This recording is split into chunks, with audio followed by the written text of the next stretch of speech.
Monsieur Bocquet, je vous en prie. Oui, merci Madame la Présidente. Je suis un peu étonné de la demande de suppression de l'alinéa 14 par nos trois collègues. Ce n'est pas une question de complexité. On est sur un enjeu financier fondamental, les prix de transfert. Alors, je vais essayer d'expliquer en quelques secondes ce que sont les prix de transfert, même si vous le savez déjà les uns les autres.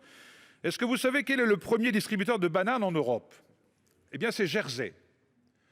Par quel artifice c'est possible? Parce que le groupe irlandais, le grand négociant de fruits qui s'appelle Fives, a domicilié une entreprise qui est une stricte boîte aux lettres installée à Jersey, en pleine campagne, dans une petite commune qui s'appelle Saint John. Donc Jersey, vous savez, c'est la plus grande des îles anglo-normandes, superficie que de 118 km², moins de 100 000 habitants, 50% des salariés travaillent dans l'industrie financière. Donc les trois groupes américains, Chiquita, Dole et Del Monte, les spécialistes de la banane au monde. Vous savez que la banane est le fruit le plus consommé dans le monde.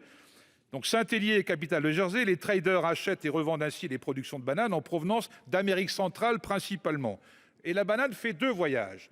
Un voyage physique dans un cargo depuis les plantations du Costa Rica, par exemple, en direction du marché européen, l'Allemagne et ses 80 millions d'habitants, premier marché consommateur sur le vieux continent. Et puis il y a un deuxième voyage purement virtuel, second circuit de la banane qui est un circuit purement spéculatif et virtuel, circuit informatisé des factures et de la spéculation sur les prix qui chemine par les îles Caïmans pour l'assurance, par les Bahamas pour le droit de la marque, pour la facturation c'est l'île de Man et pour les frais financiers c'est Jersey. Et ce qui fait que la banane qui est partie de 15 centimes du Costa Rica est vendue 1 euro à Berlin par exemple. Et donc 85% du prix de la banane a échappé à l'impôt ou quasiment. Voilà ce qu'on appelle les prix de transfert. On est sur un enjeu fondamental. Ça s'appelle l'optimisation fiscale. Moi, j'appelle ça de l'évasion légale.